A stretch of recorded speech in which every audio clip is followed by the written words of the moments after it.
అమిత్ షా భారత్ బంగ్లాదేశ్ అలాగే భారత్ పాకిస్తాన్ సరిహద్దుల మధ్య ఎక్కడైతే కంచె వేయడానికి వీలు లేదో ముఖ్యంగా బంగ్లాదేశ్ 4,000కు పైగానే 4,000 కిలోమీటర్ల పైగానే సరిహద్దు ఉంది. ఇందులో 400 కిలోమీటర్ల వరకు అంటే 10% వరకు కంచె వేయడానికి అవడం లేదు. ఎందుకంటే నదీ పరివాహక ప్రాంతము అలాగే చిత్తడి నేలలు, కొన్ని డార్క్ నేలలు. ఇలాంటి పరిస్థితుల్లో ఇక్కడ 370 నుంచి 400 కిలోమీటర్ల వరకు కూడా కంచె వేయడానికి కుదరడం లేదు.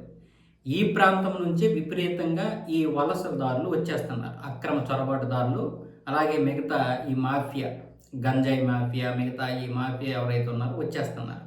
దీనికి పరిష్కారం కోసం ఫిబ్రవరి 9వ తారీఖు 10వ తారీఖు కేంద్ర ప్రభుత్వం ఒక నిర్ణయం తీసుకుంది. అందులో ముఖ్యంగా హోంశాఖ అమిత్ షా ఇచ్చినటువంటి నిర్ణయంలో భాగంగా ఏంటంటే ఈ సరిహద్దు ప్రాంతాల్లో ఒక పరిష్కారం దొరికేంత వరకు కూడా తాత్కాలికంగా మొసళ్ళని,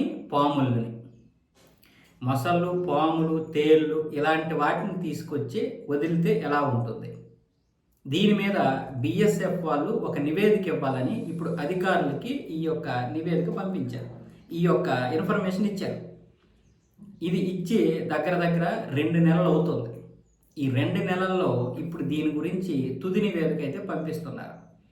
అయితే ఇది సాధ్యాసాధ్యాలు ఎంతవరకు అవుతాయి? ప్రధానంగా దీంట్లో అంటే వాళ్ళను అడ్డుకోవడానికి వేసినటువంటి ప్లానే అయినా సరే మళ్ళీ వరదలు వచ్చినప్పుడు ఇవి ఎటువైపు వెళ్ళిపోతాయో తెలియదు. పాములు, మొసళ్ళు, తేళ్ళు కాబట్టి ఇవి ఎటైనా వెళ్ళిపోవచ్చు. మనం బంగ్లాదేశ్ వెళ్ళకూడదు, భారత్లోనే ఉండాలి, లేదా భారత్ వాళ్ళకి ఏం చేయకూడదు, బంగ్లాదేశ్ వాళ్ళు వస్తే కుడదాం అనే వాటికి ఉండదు కదా. సో దీనివల్ల సరిహద్దు ప్రాంతాల్లో ఉన్నటువంటి ప్రజానీకానికి కూడా చాలా ఇబ్బందికరమైనటువంటి పరిస్థితి. ఇది బంగ్లాదేశ్ సరిహద్దు దాటి బంగ్లాదేశ్లోకి వెళ్ళిపోయిన ప్రమాదమే, ఇటు మనకు వచ్చిన ప్రమాదమే. పైగా ఇప్పుడు వీటిని ఎక్కడి నుంచి తీసుకురావాలి? ఇన్ని కిలోమీటర్ల పరిధిలోకి రావాలంటే ఎన్ని మొసళ్ళు కావాలి, ఎన్ని పాములు కావాలి, వీటిని అక్కడే ఉండడానికి ఏం చేయాలి, అది సాధ్యమేనా అన్న విధంగా ఇప్పుడు నివేదికలు పంపిస్తున్నాయి బిఎస్ఎఫ్కి చెందినటువంటి దళాలు. అమిత్ షా ఇప్పటికే 2 నెలలు అయింది కదా, మీరు దీని గురించి ఏం ఆలోచించారు అని అడుగుతున్నారు. అంటే మీరు టెన్షన్ పడాల్సిన అవసరం లేదు. ఇది ఎంతవరకు సాధ్యం, మనకు పరిష్కారం ఇంకోటి ఆలోచిద్దాం, కానీ దీని మీద ఆలోచించండి, దీని గురించి కూడా ఆలోచించండి అని అమిత్ షా వాళ్ళకి చెప్పారంట. ఈ విషయము కేంద్ర హోంశాఖ కూడా తెలిపింది.